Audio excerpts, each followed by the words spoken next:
Upma is a popular South Indian breakfast dish consisting of a thick porridge made from cooked grain, vegetables, spices, and fresh lemon that can be ready in just 15 minutes.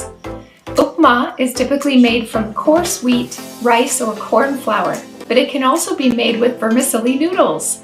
There are hundreds of variations of upma. Just let go of the idea of a sweet breakfast and think savory porridge. Now imagine that by learning how to make this one dish, it could open up a world of possibilities for breakfast, lunch, and supper. Today's upma recipe is mixed vegetable semolina upma made with roasted wheat. And this is a dish that I return to again and again because it's so comforting. Now, for those of you who are avoiding wheat for any reason, you can easily substitute the wheat with rice or corn. So keep watching.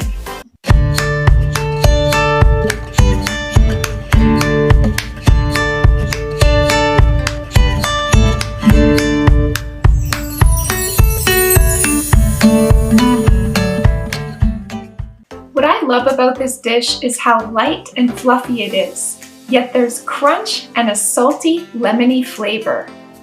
For me, it's a substitute for salt and vinegar potato chips, which I am known to crave when I feel frazzled.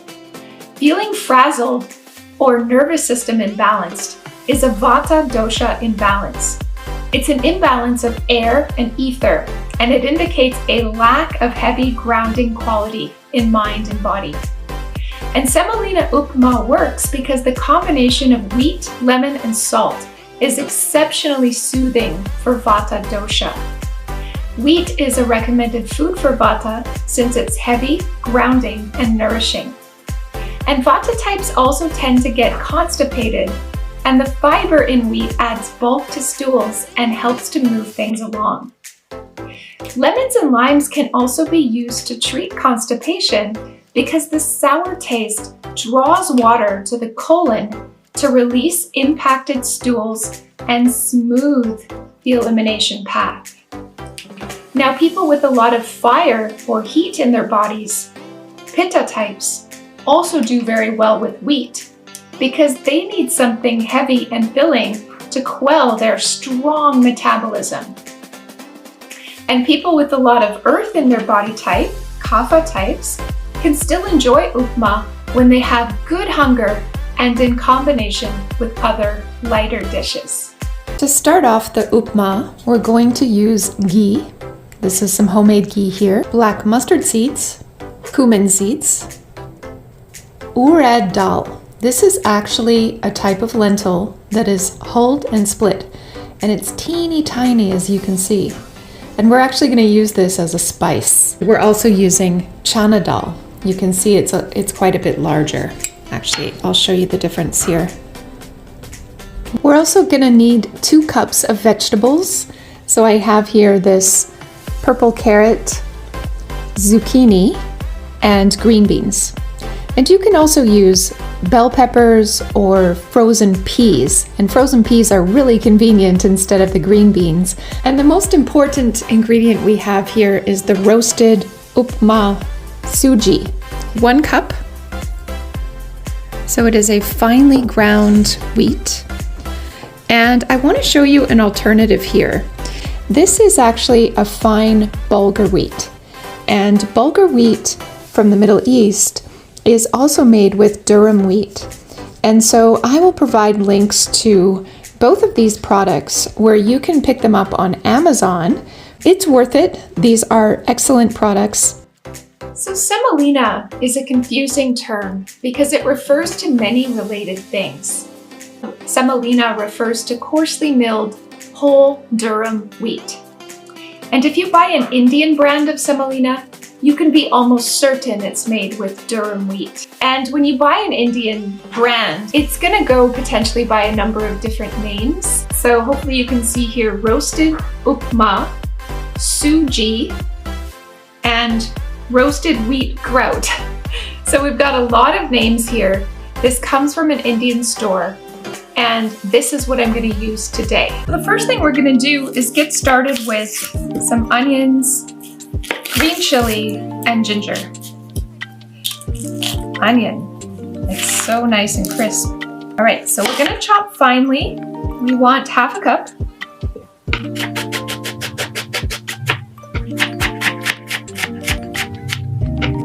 And then I'll do the green chili. And chop that up really finely. Then we'll do the ginger. So we need 1 teaspoon of ginger.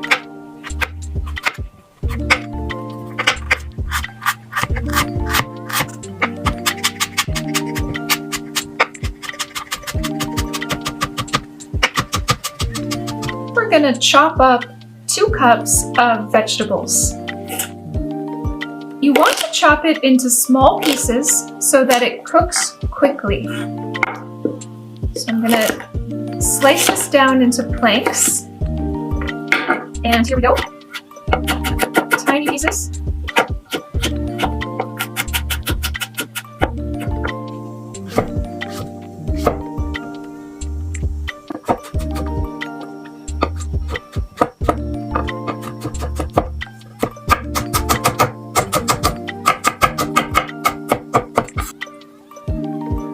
Tablespoon of ghee. And once that ghee melts, we're going to start adding the spices. So we're going to start with the mustard seeds, the cumin seeds, the urad dal, the chana dal.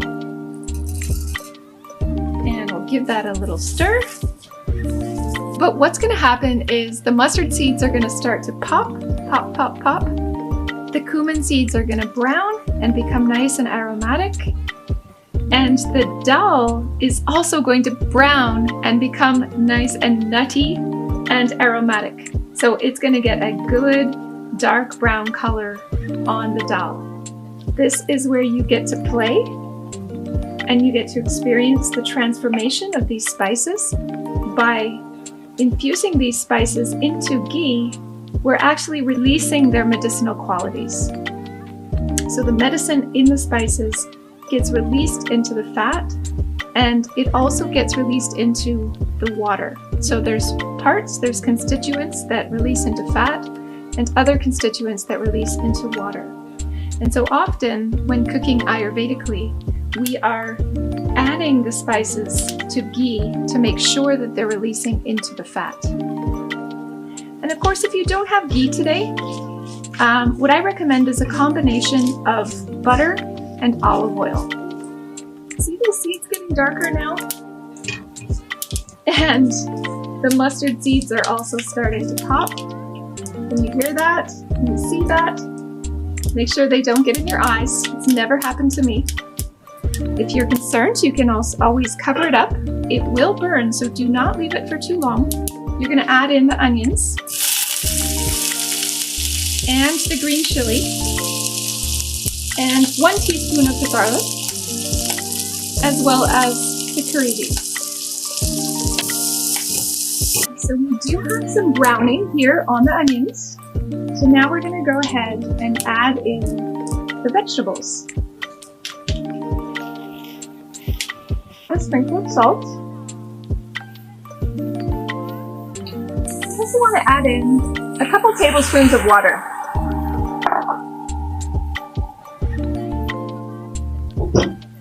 And we're going to cover this up and let it cook until the vegetables are just starting to soften. It's been about 8 minutes. You want to check to make sure that these vegetables are indeed softened to your liking. These are still crunchy, but soft and crunchy. That's what I'm looking for. So the next step is to add in the water, 1 3/4 cup. You turn the heat up to high because we want to bring this to a boil. And we're going to mix in 1/2 teaspoon of salt. We'll give that a stir.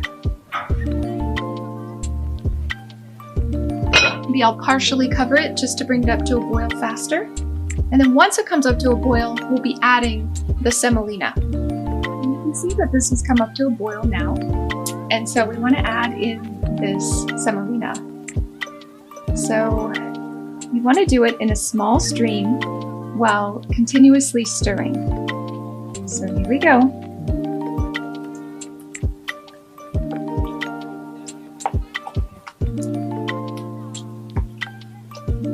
We want to be hydrating the semolina as it reaches the water, and this is to avoid lumps. You want to lower the heat before you start doing that, ideally. I'm making sure that each part of it is incorporated before adding more. Here at the end, it gets a little bit more tricky. So adding just a little bit at a time and incorporating it. Okay.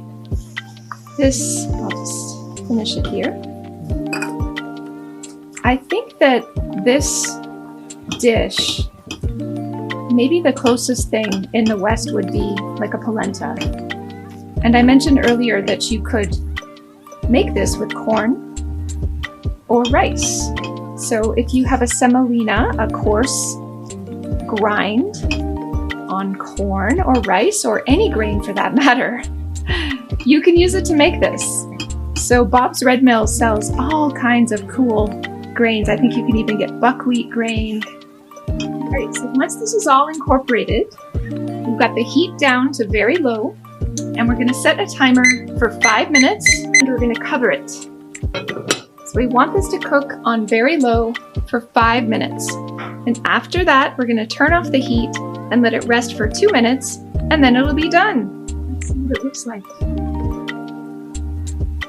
Can you see the dal on the top here? And I'm gonna give it a stir and show you how light this is. I mean, I told you it was like a firm porridge, right? See that texture? Isn't that nice?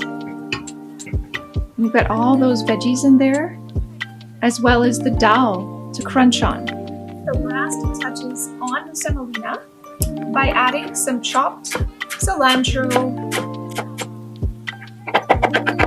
Add the cilantro, and we'll squeeze in that lemon.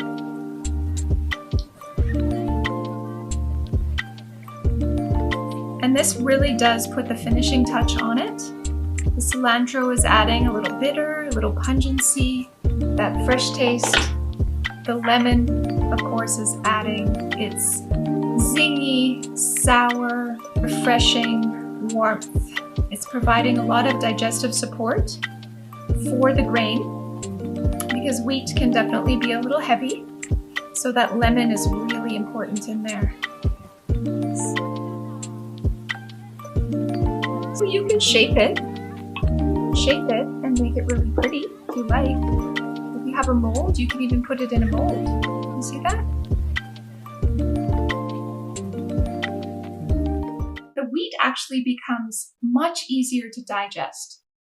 And this is due to the mechanical breakdown of the wheat berry, the fact that it's a finer flour. So upma is soft, smooth, and easy, whereas bread is sticky, gooey, difficult, and rough. Let's give this a taste, shall we?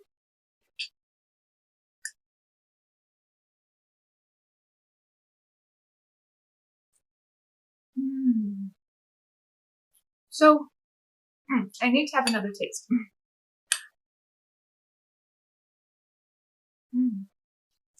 It's so crunchy. The vegetables in there, as well as the dal, give it this nice crunch. And then you've got the comfort from the wheat in there. The lemony flavor and the spices coming through. It's like this gentle spice, underlying kind of gentle spice. There's a little bit of, green chili in there. There's a little bit of sharpness, but not too much. And you know what I would do with this is actually add some extra ghee on top. And just add a little bit of extra ghee on top of the semolina and allow it to melt in there. Oh yeah. I love to teach these things because such a small difference can really elevate the overall experience of the dish. So other things you can do are sprinkle on a little bit of extra salt, Sprinkle on some extra lemon. Have some more cilantro if you like, if you want to give it more of a fresh quality. Suit it to your taste buds. And, keep adding that little bit of whatever it is that you need until you get this extremely satisfying flavor and quality. Don't be content with okay, right? Or bland. And this is really the secret to great cooking, is that you just put that little bit of extra attention at the end to balance your flavors to ensure that you're deeply enjoying your meal. And that is going to make all the difference for you. And I point this out because this is a relatively simple dish. It's balanced overall, but because it's simple, you need to get those little things right. So remember, a little bit extra salt, a little bit of extra lemon, a little bit of extra cilantro, maybe a little bit of extra fresh ginger, and you're golden. Okay? So you can do this. Make this vegetable semolina upma. Enjoy it for breakfast, lunch, supper, you name it. Have it with vegetables, have it with dal, have it with salad. The sky's the limit. So thank you for watching. Make sure that you subscribe to my channel, and I will see you in the next video. Bye for now.